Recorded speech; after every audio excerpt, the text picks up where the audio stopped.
All right, we're doing the first formal Q&A first formal Q&A session from fans on the Rose Drive Instagram page here on YouTube.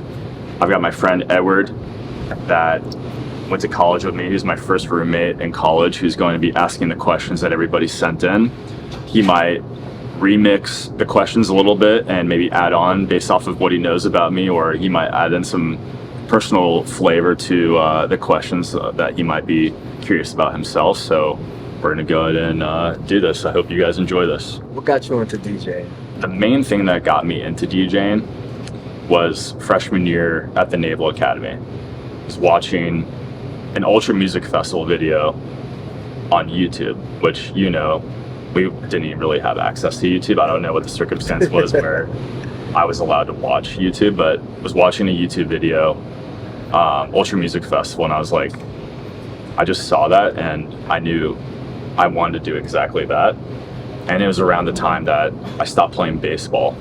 So pretty much right after that, I just bought my first DJ controller, like a cheap one, and the rest was history. I just became obsessed with it. What is something that new DJs need to know? So I think something that's really important for DJs to understand is that on social media, I think we all live with like an element of the spotlight effect. We all think everybody's watching what we're doing so much more than they really are. So if you put out a new mix you made on SoundCloud, you put out a photo or a video of you DJing, you're gonna think it's such a big deal because it's that first piece of content you've ever shared with the world, and you put a lot of work into it. And you're going to be disappointed by how much people care, because everyone's living their own lives. They're studying for exams, they've got their job, they have family issues that they're worried about. People are living their own lives and they're not thinking about that content you're creating. And generally, your biggest supporters as a DJ brand, as a music producer or a musician, are not going to be your family and friends. Your biggest supporters are going to be strangers on the internet that don't even know who you are yet. The next piece is, I think your environment is so important as a DJ, who you associate with. You want to be very cautious of who you take advice from. If you're always hanging out with just the same local DJs that play in bars around town that you're currently playing in, you're going to slowly but surely kind of absorb the way that they look at the industry. And I think it's really important to protect your mind from who you really take that advice from. My last point of what I think is most important for the DJ to know or to think about when they're building a DJ brand is the mindset. I think you have to think 10 times or even 100 times bigger than what you naturally gravitate towards to create the brand, the momentum that you need to really create something of significance in this scene. I think a lot of people naturally think really small, and you have to push yourself outside of your comfort zone to like continually get to that next level as a DJ, as a producer, or as a brand. Like, don't put yourself in that box or a box, and like maintain some type of like world views or opinions. For advice. Yeah, exactly. And the reality is, like, people won't understand your vision. You have to have your vision for where you want to go first in order for people to like buy into it. And how would you get started with new gear? So this is something that I've never actually gone to another DJ and really ever asked for advice. I think this is the type of brand or the type of industry where it's so valuable to have like a workman's mindset of figure it out yourself. My general feedback for anyone that asks me what software to get for producing, what DJ gear to start with, do your own research on YouTube, and then see what you naturally gravitate towards. Pull up Ableton, pull up FL Studio, Pro Tools, whatever it is, and see how that interface looks. And that's the software that I would naturally gravitate. Whatever you naturally gravitate towards, go for that. When it comes to software for specifically DJing, I highly recommend Rekordbox over Serato, because the standard DJ equipment across the world for the music industry, music festivals, major nightclubs, any sort of significant event is generally going to have CDJs, Pioneer CDJs, and those are compatible with Rekordbox software. So if you're looking for a DJ controller, there are DJ controllers that are on the lower price side that are compatible with Rekordbox. A lot of the more budget-friendly DJ controllers are Serato, but I personally, if you want to really grow your brand and like do this full time and go somewhere with this, like touring wise, I'd highly recommend really getting into Rekordbox, because that's probably what you're going to use long term. It's almost like you have an Apple software and you get somewhere and it's Windows. Exactly. Yeah. Like, how do I can't, it's not compatible. Because I started on Serato first, and I just didn't know any better, and I was able to DJ, and I think it's great. It's actually easier in a lot of the ways that things are structured and made in terms of the hot cues. But if you're going to be in this for the long run, it just makes sense to start it with Rekordbox. Do you think there's any type of like gatekeeping, like in the industry? Like you find there's like one thing you're like, oh, I gotta keep that. That makes me a little unique. You can find out how to use and learn how to use anything on YouTube. So I think pretty much any information is accessible to anybody if they're willing to look deep enough. Hey, I'm a big advocate of YouTube University. Yeah, exactly. For real. When did you first notice that you really love music? Like, it's more than a normal person. When I was a 6th grader or 7th grader, I got invited to a birthday party and then like a sleepover with a group of friends on the basketball team. And I decided to not go to that sleepover and hang out with my friends on a Friday night because I just bought a new Good Charlotte CD from Best Buy. And I just preferred to stay at home by myself and listen to that CD over and over again instead of hanging out with people. So like at the time I didn't realize like how much I really love music or like the significance of that, but I can think back, like I've always had a passion for music and like an obsession about it, like the way it makes me feel, and I just enjoyed being with music, like alone with music too. What was the toughest moment in your life, you said?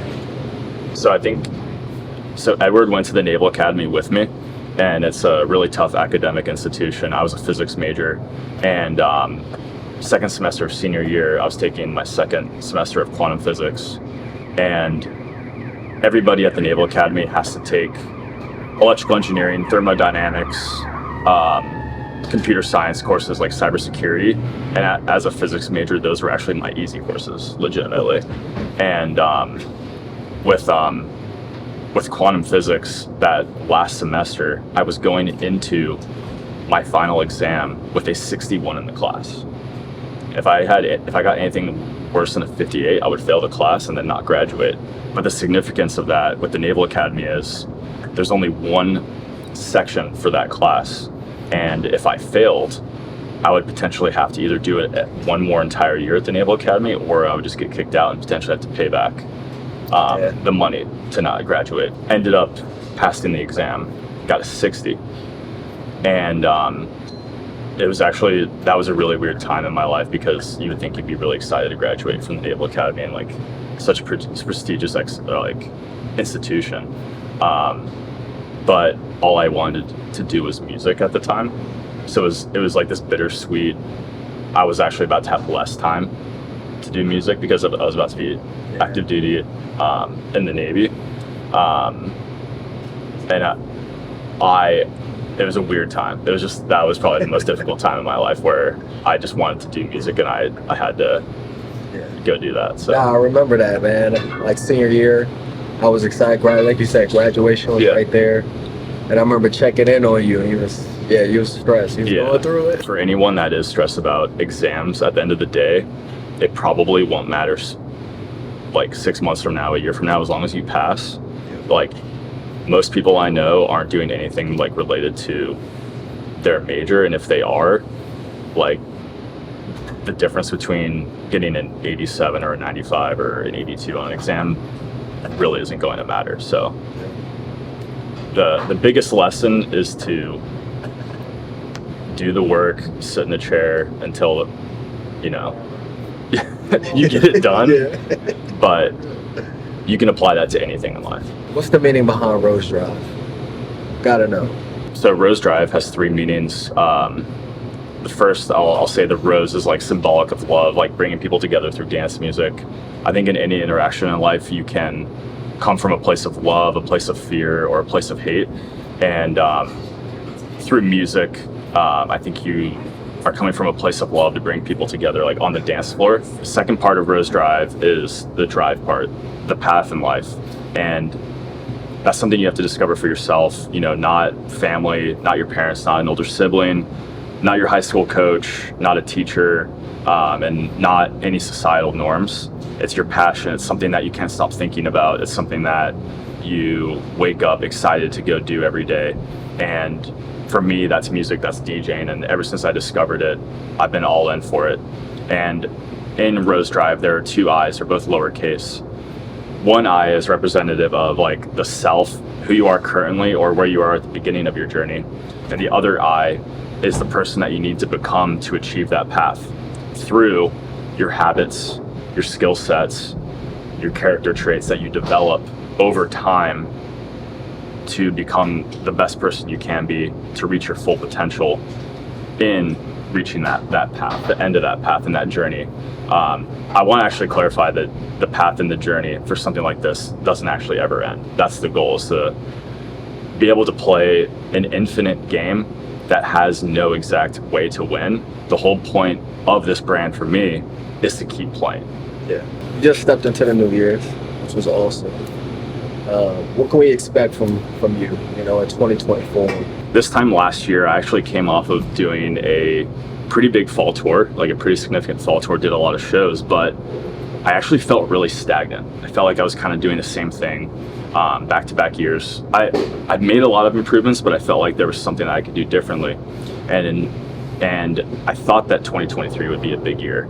But I realized that, getting back to the skill set piece, I always had a desire to really ramp up my DJ skills, doing live mashups, live transitions that require a lot of coordination, almost playing the DJ equipment like an instrument. And in 2023, I think this was a huge year for me to really build up those skills to do 3-deck mixing, 4-deck mixing, live, showing that on YouTube.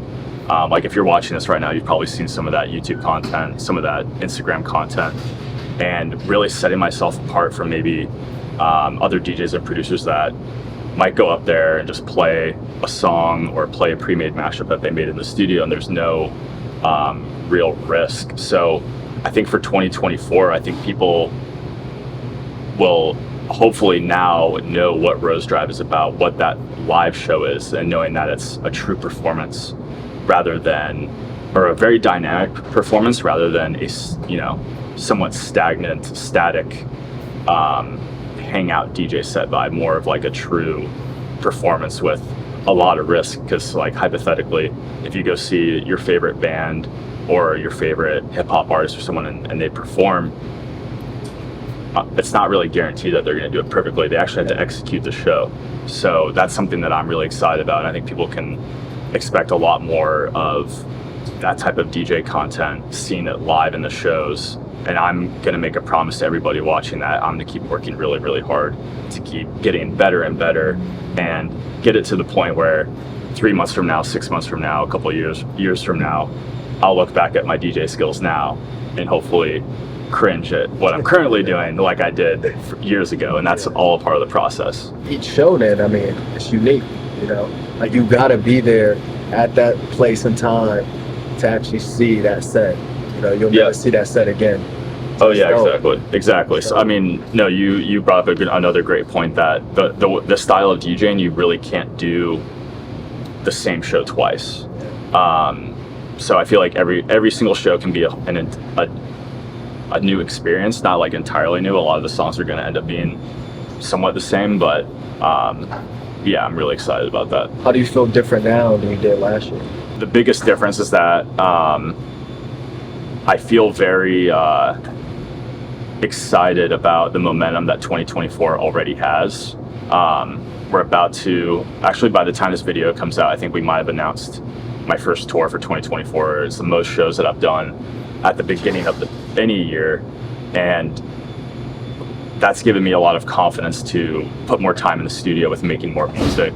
And I'm excited to just share with everybody like the vision that I have for the direction of my music and these DJ mixes, and hopefully I can make everybody that knows about the Rose Drive brand feel like they're along for the ride on tour, you know, in these types of conversations, and really make it as much of a community as possible.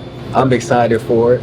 Yeah. Excited to get to some shows. Absolutely. Just, you know, that energy that you bring. And like I said, you're only gonna see that show once, so every time it's been with me. Ed has been there from day one. He was there at Day one, baby. Day one. some very small college bar shows when I was a senior in college. So he's seen the whole journey. So I couldn't think of anybody more appropriate to ask these questions. We got one more question. Okay, we got one more. Okay. A spicy one. Okay. All right, so the fans, ladies, they want to know, man, you single? Oh my gosh. Come on. We can't get through any Ask Me Anythings or any of these without someone asking that. Yes, I am single. No girlfriend right now, and yeah, no, that's the best way I can answer that question right now. You heard it, ladies. You heard it. He's single. Hey, slide in the DMs. All right.